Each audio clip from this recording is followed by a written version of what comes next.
a mood of genuine curiosity and grounding in fundamental cares. And that's really a key to having any useful, difficult conversation, is beginning with what you fundamentally care about.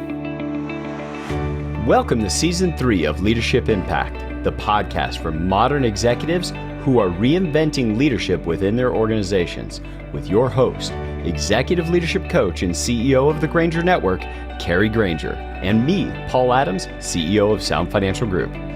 This season focuses on trust. This is episode 41. Thank you for the negative feedback. Welcome back to the Leadership Impact. I want to give you access to a superpower in which allows you to build trust, enables you to have enormous personal power, gives you freedom and resilience in any situation. What do you think about that? Other things this superpower can do is increase your income, give you more friends, give you a greater capacity to enjoy your relationship with your spouse. So what is this superpower? Well, tune in next week and you'll find out. Just kidding. We're a little punchy today. We hope you enjoy, but Kari, unveil it. It's actually having any conversation with anyone at any time, under any circumstance. This provides extraordinary power, trust, freedom, relationship, resilience. Like anyone. And you know what must be mastered to have such a superpower? I don't.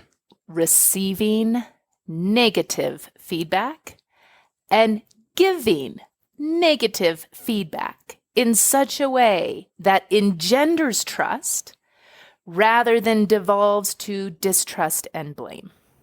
And what's the thing? Because as everybody hears this, Kari, they're thinking about, well, I feel like I can talk about anything with anyone.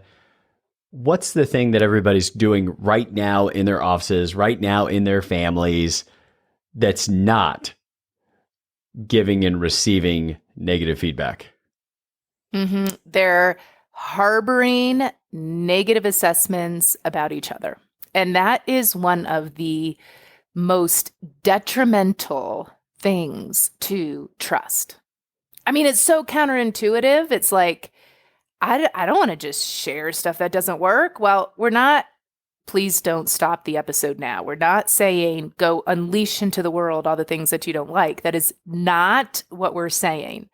There's a grace, there's a capacity, there's a way of doing this that increases relationship. But what most people do is they harbor their negative assessments of each other. The resentment builds, and then they enter into this kind of cycle of distrust. Because when I harbor my negative assessments, I act consistent with those. I become resigned, resentful, angry, frustrated, complacent, all those negative moods. So my harboring my negative stuff increases a negative mood, which is completely pick-upable from you. Does not help our relationship at all.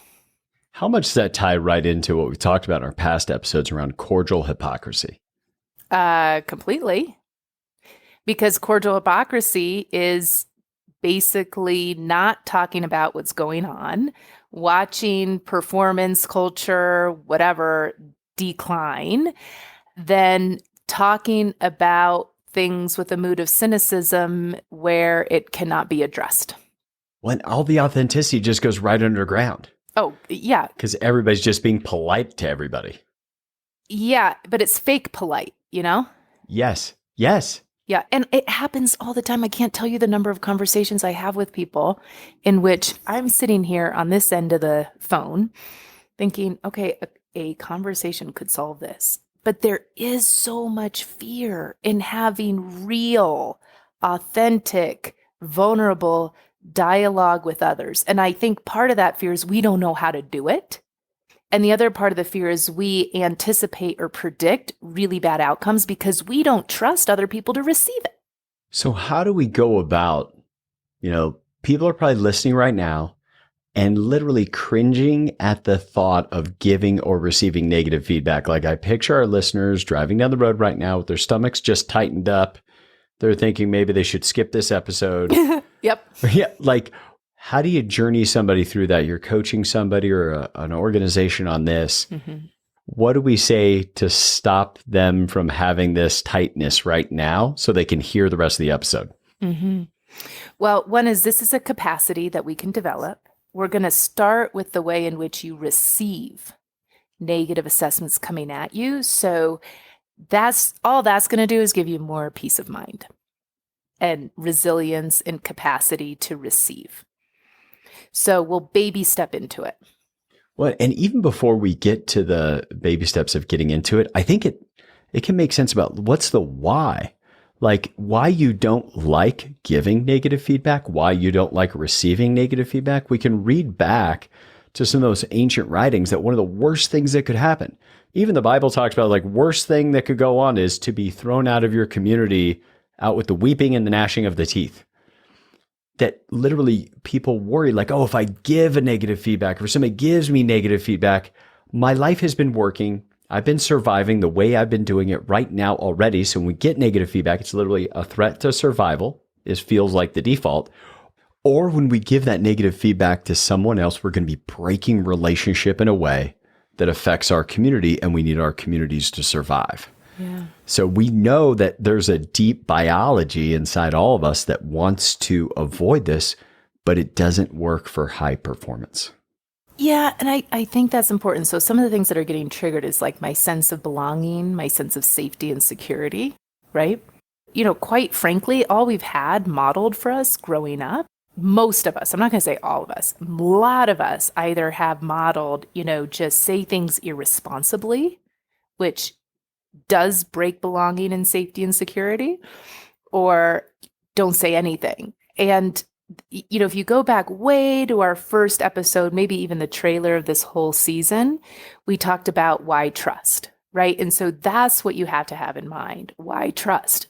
Trust provides freedom in the world. It provides freedom to transact. It provides freedom to co-invent, to create together. It provides freedom to move about in the world. If we had no trust, really, we just kind of have to stay at home like a hermit, right? So trust and trust enables performance. Trust enables real-time business outcomes. One of the core strategies to building trust, which I did get from the Solomon and Flores book on trust, with one of the core strategies for building trust is giving and receiving negative assessments. And for many of us, that alone occurs as a threat. That tells me that's an area of development. And if you could do that with anyone, anywhere, anytime, is that not a superpower? I think it absolutely is. And if for no other reason, what it creates on the back end, like why it's worth it to learn how to do this. Okay, so most of us enter into such a conversation on either the defense or the attack, right? So entering into the conversation period, whether you're a receiver or a giver, cultivating this mood of curiosity. We've talked about this in other episodes, other seasons. Curiosity is like that magic ingredient for any conversation. You know, what might this situation be like for the other person? How might they feel? How might this be affecting them? So I have to have a genuine curiosity. And if I'm going to invest in having a conversation around negative feedback and negative assessments, I actually have to care about that relationship growing. You know, if I really care about our relationship, I'm going to have to bring this up because otherwise it's limiting what we can accomplish together. You said something there, Kari, you may have said before, but I didn't hear it. And I want to call it out in case our audience didn't hear it before, which is bringing the curiosity, not just in your question, but bring the curiosity to your thinking before. Yes. How might this occur to them? What is going on in their world right now? How might they receive this? It's never occurred to me to get curious ahead of the impending conversation in a way that would relax my mood before having one of these conversations around negative assessment? 100%. What is it like for them? And then if I care about our relationship, I also want to inquire, what do they really care about that may be governing the way that they act and the way they behave, right? Or on the flip side, if I'm receiving a negative assessment, so oftentimes they come out of nowhere, by the way, or it's going to happen, right? So, hey, Paul, I really need to talk to you about something important. Can we set up a call? Well, gosh, in the 3 days waiting for that call, I'm just anticipating something negative is going to come at me, right? So I want to get curious even about that feedback giver towards me. What is the situation like for them? What do they really care about that has them want to have this conversation with me? So a mood of genuine curiosity and grounding in fundamental cares. And that's really a key to having any useful, difficult conversation, is beginning with what you fundamentally care about. I really care about the direction of this company. So I want to share with you something that that you may not be aware of. Would you like to hear that? And asking for permission. Oh, for sure. I want to seduce them into the conversation. I want to sell the conversation. I want them to be asking me for more if I'm giving the feedback. Yeah? It's brilliant. The ability to talk about, here's what I'm committed to. I'd like to share with you something on this topic. And do I have your permission? Or even, I think that you really care about your leadership and how you leave people. And I really appreciate that about you. I have some insight that might enable you to do that even better. Would you like to hear it? Yeah, you're centered in their concerns. Yes. So even better, their fundamental concerns.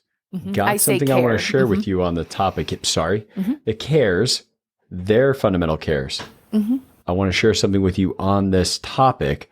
Would you be open to receiving it? Which also gives them a chance to say, normally, yes.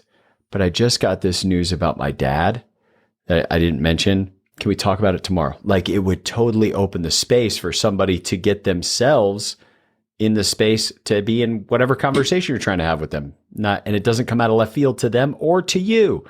Like, why can't they receive this? Because we didn't stop long enough to find out their dad's in the hospital. 100%. Now let's look on the flip side. You're coming at me, right? You're coming at me with something negative. Okay, can I tilt my head to the side, get a little bit of curious?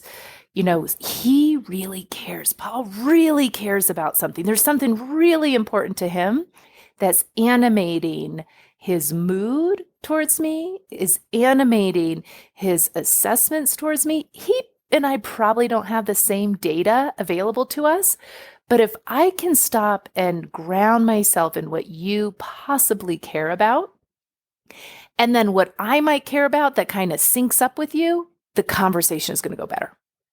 So how do we do that? You kind of gave us a form of how you do it in sharing the feedback. When we're receiving the feedback, we see the energy coming, because oftentimes people are wound up because of, we have this cordial hypocrisy floating throughout the organizations. And so somebody kind of ends up oftentimes being wound up before they first share negative feedback. So you said, pause, listen, like hear them out, do things that naturally make our bodies more curious and soften us, like to your point, tilting your head. And as you're listening, listen for what they fundamentally care about, not to the complaint. Right. Every complaint has something that's at stake underneath that people really care about. Every negative assessment, it wouldn't be a negative feedback or complaint or whine or problem if there wasn't something that they were committed to underneath. So if you can almost listen past that, get clear on what the fundamental care, the commitment or the ambition or the vision is that's being thwarted, right? If you can really get that, you're going to be in a better place to receive. My grandfather, he passed away a number of years ago, but one of the things that I remember about his advice, he was a great advisor, is he used to be a manager at General Motors, floor manager. And when somebody would come at him with something really strong, like a mood, they're all amped up, he would say, you know what, why don't you go grab us a couple cups of coffee? Or, hey, let's walk down the hall and grab some coffee and find a good place to sit. And what that does is that just gives that person a moment to relax, right? So he's shifting the environment.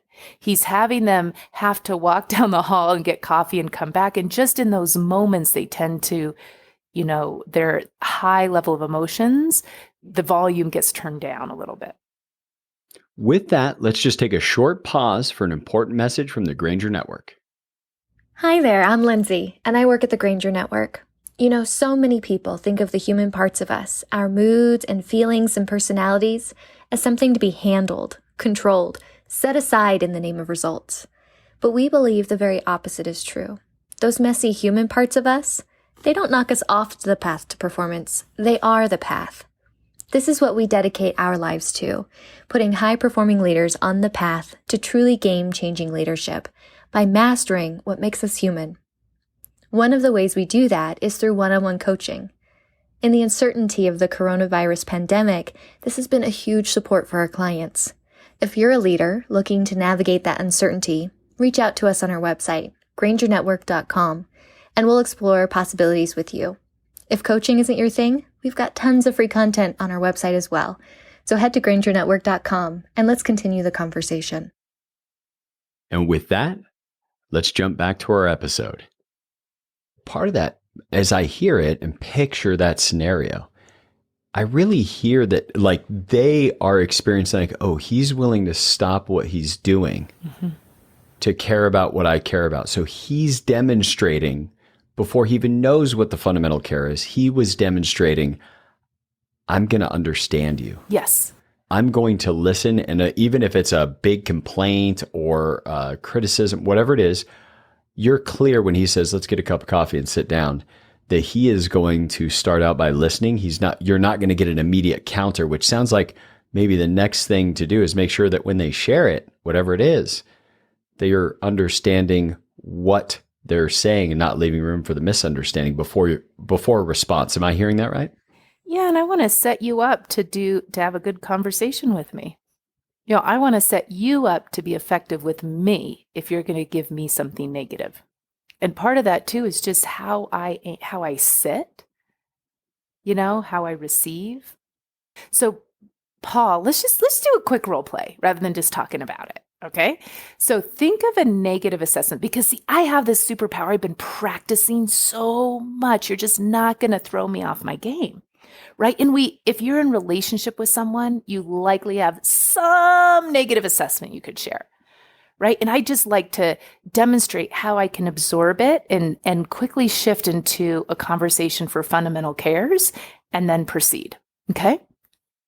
So the untrained feedback, I'm not going to get curious first. I'm not doing any of that. Yeah. Was when our team and some clients all came to the Denver area to participate in the productivity and accomplishment workshop. Mm-hmm.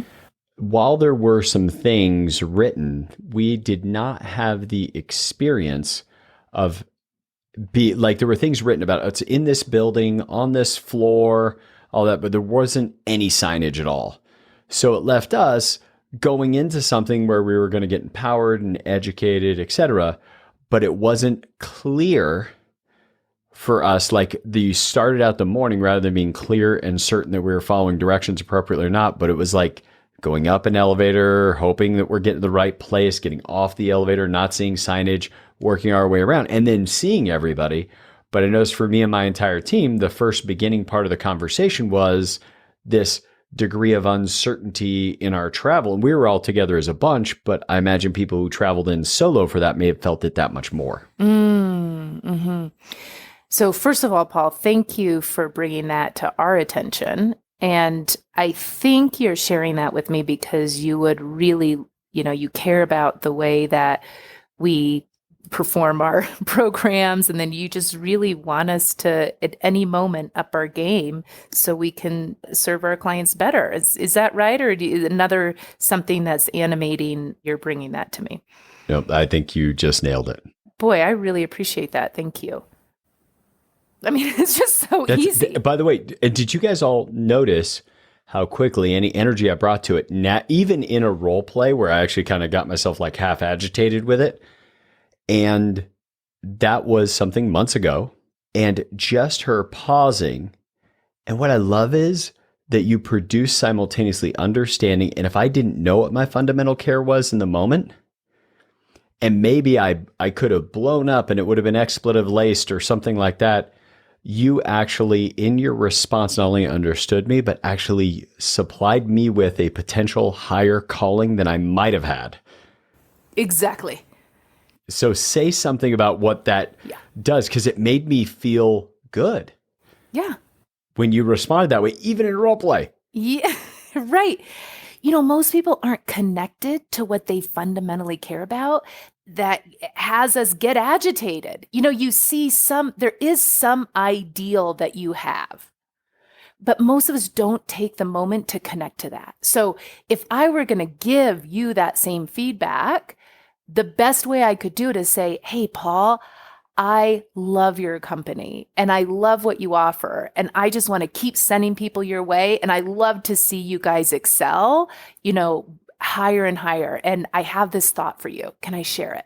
I just gave you my fundamental care, right? Mm. But we rarely ever stop to connect to that. We just have complaints. Like it should be this way, right? So when I go to the grocery store and nobody's at the register, all I have is a complaint. I don't take a moment to connect to what do I really care about that's animating this complaint. I care about being efficient with my time. I care about, I really care about good service. So if I wanted to give an effective negative assessment to the store owner, I would say something like, I love this. I love having this local grocery store in our community. And, for the most part, I notice you have great service. I can tell you really care about service. I had this one experience. Would you like to hear about it? That wasn't exactly an expression of great service. That is great. So we're leaving our audience today. And if I miss any of this, Kari, just stop me. We'll fix it. But the idea is that we've got some practice we can be in to see in a new light the negative feedback we're all inevitably going to get, which is also, going back to our conversations about trust, feels to me like I'm extending trust to somebody enough to both give, in my thinking, the greatest, highest calling reason why they would be giving me the feedback. They're working in a high purpose. And the curiosity as I listen to the feedback is both to fully understand what they're giving me feedback about, giving them a higher purpose and giving me the feedback or thinking of one so they immediately see I'm not relating to them oppositionally. Clarify to the extent that you really understand what they're communicating. And then before any response to what may be that thing, make sure you pause long enough to express gratitude for the fact they were even willing to bring it to you. Yeah, you're just going to relate to them. This also has to do with trust, right? I'm going to trust that there is a higher calling, that there is a higher purpose. And that makes me be a better receiver. And then when we're sharing it, yes, we're also giving them a higher calling because we're going to be saying, this is what I think that you fundamentally care about here. Is that right? So you can never, I think, so good. I think you care about this. Is that right? Or is it something a little different? Because I'm not all knowing. But what that does is that elevates the conversation from, complaint, defense, protect, attack to fulfilling on a future that matters, fulfilling on values that matter. Yeah. So I'm supporting in fulfilling on values that matter. And if somebody's coming at me, I got to connect it to something I care about. Otherwise, it's not going to be useful for me. Right? Yes. And so we're going to say, here's what I think you care about. Is that right? I've got some feedback for you on this topic. Would you be okay if I shared it with you? And Paul, actually, feedback is such a trigger word these days. Yes. Like just a tip, I'd say, I have some thoughts on that. Could I share that with you? Yes. It just helps. When somebody So says, I have much. feedback for you, it's like our bodies that no matter what our brain says, like, don't be defensive, don't be defensive. Our body is defensive. Unless you have my superpower and you take everything as a compliment. That's true. But for Paul everybody does else, have I just that assume superpower. there's an impending compliment on its way in. Yeah. Okay, I have to say one more thing because I know you're really trying to wrap this up, which I really appreciate. Because I think you care about short, concise, succinct, powerful podcasts.